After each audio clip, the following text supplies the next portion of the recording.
always been kind of an inspiration to people, and I hated it. Like, I would put on my coat and go to work, and people would think it was the most amazing thing on the planet. And I'd be like, it's minus 40 degrees. Like, I don't understand why this is inspiration. I would die if I didn't put on my coat. One day I just realized it's not a bad thing that I'm inspiring people. And then all of a sudden I was like, this is what I was put on the planet to do.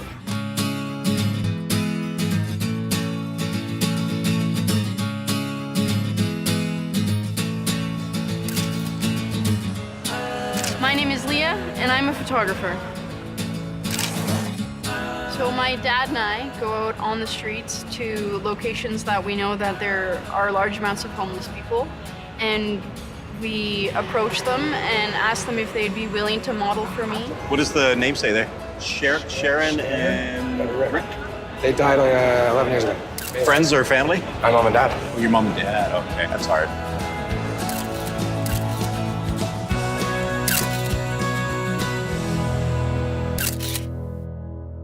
My goal is to have fun on Earth, no matter where I am. They're just like me and you. Like, people don't know that because they've never stopped to talk to them. They just come up with all these things in their head about the people that they've never even talked to. I've made everything that I wear. Oh, that's awesome. Good job. Which one was your favorite? This one, that's awesome. It's easier to remember somebody if you actually have something to remember them by. Thank you. My goal is that when you walk down the street, you're no longer gonna try to avoid that person, but instead maybe you'll stop and have a conversation with that person, ask them how they're doing, give them a couple dollars to get a coffee or to have the only meal that they have today. So I've always made this as something just to hand off. This is my path through life, and this is what I'm leaving behind.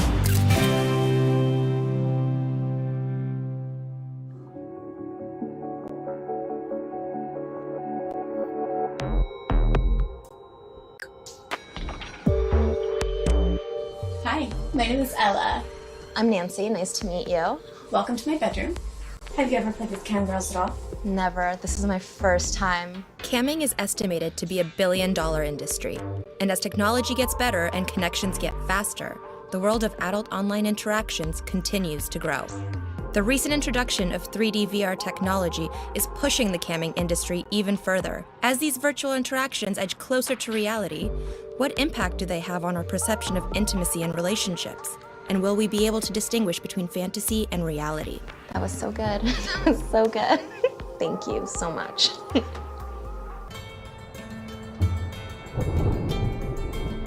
One performer that clearly stands out using this new tech is Toronto's Katie Rage. I met up with her to find out what it's really like to work as a VR cam model and what sort of effect it has on her life.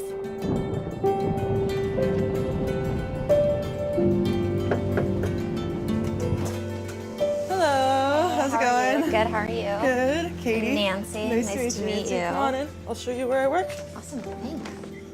So this is basically my little bubble. I bought fabric that bounces light off of it. I've got 2 pro umbrella lights, and then I've got the strobe light, which was a gift.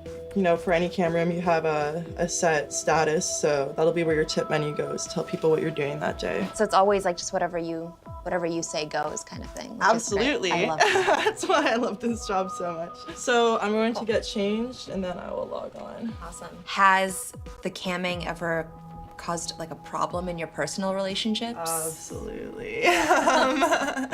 It's always something that comes up because, you know, I'm giving a good chunk of myself to other people, and not everybody can really, you know, grasp that properly.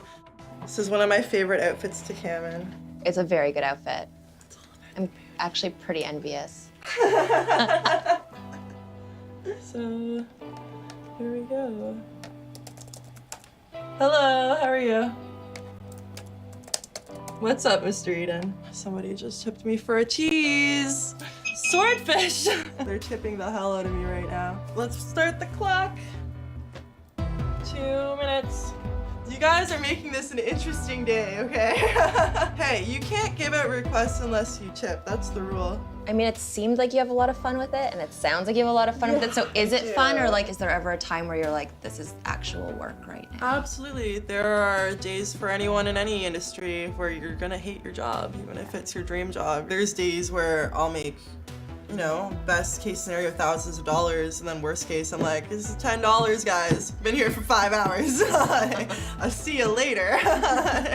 I've still got 1 minute left. Here for making this so much fun, guys. I love you too. Thank you, thank you, thank you. I'll see you guys later. Mwah! What are you doing today? Sean Hook interview, and then show rehearsals and script read-throughs. I'm 2 minutes late for Sean Hook. Hopefully he's not mad at me. He's my friend, he'll forgive me. My go-go juice, my go-go juice, my tea, my caffeine. Should never make the talent wait. Sean's gonna be so mad. Or, I want to see so do I, 100%. Yeah.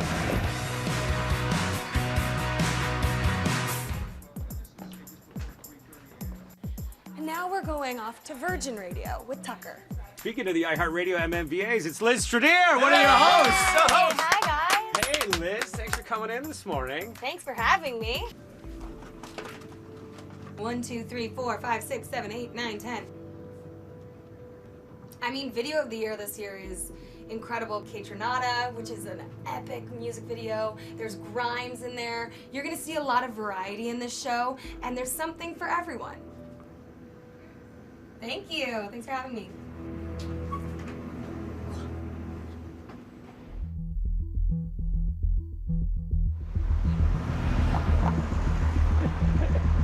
Okay, here we go for the throw. Take 5, stand by, push in, please. Okay, cue them.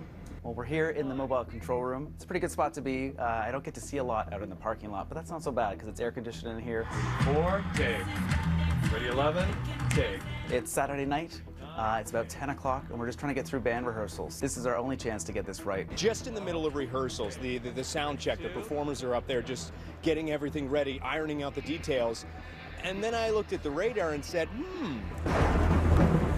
We're just in the third trial of one of the bands for tomorrow night, and it started to rain. Rain's not a big deal, but as soon as we hear thunder and lightning, we have to clear the deck because, let's face it, all the cameramen are holding cameras, which are made out of metal, and it's too dangerous.